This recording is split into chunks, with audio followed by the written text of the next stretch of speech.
గుర్తుపెట్టుకోరు. ఎందుకంటే నీ చెల్లె ఒక వికెట్ ఎగిరిపోయింది, నీ పని బట్టే ఖాయం. ఎందుకంటే మీరు పోటీపడి దోసుకున్న రాష్ట్రాన్ని. మీ అందరికంటే ఎక్కువ హరీష్ రావు దగ్గరనే పైసలు ఉన్నాయి, అందరికంటే ఎక్కువ హరీష్ రావు దగ్గరనే పైసలు ఉన్నాయి. ఇక్కడ ఉన్న ఎమ్మెల్యేలు కేటీఆర్ గారు మీ మాట ఎవరు చెప్పండి, ఆడ ఉన్న ఎమ్మెల్యేలు ఎవరెవరు మీ మాట వింటారో చెప్పండి.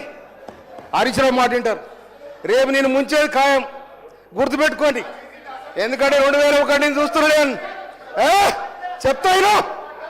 చెప్తాయినా మీరు గౌరవ కేసీఆర్ గారి మీద ఇట్లా కత్తుల కోలాడ ఆడుతాం బిడ్డ. కబర్దార్. ఏమనుకుంటున్నావు? మా పరికత్తులు లేసేనుకో నీ గడికి ఏమైనా కడతామని చెప్తామని చెప్తున్నా. ఎవరు బెదిరిస్తున్నావు? అందుకోసమనే దళితులంటే గిరిజనులంటే లెక్కలేని తన మీద మీరుంటే మీ గడిలో దొర్రే రోజు కూడా వస్తారు కూడా తెలుస్తారు. నేను అందుకోసమనే ఇమ్మీడియట్లీ అధ్యక్ష వాళ్ళు కడియం సిఆర్ గారికి బేస్ చెప్తా క్షమాపణ చెప్పాలని డిమాండ్ చేస్తా ఉన్నా నేను.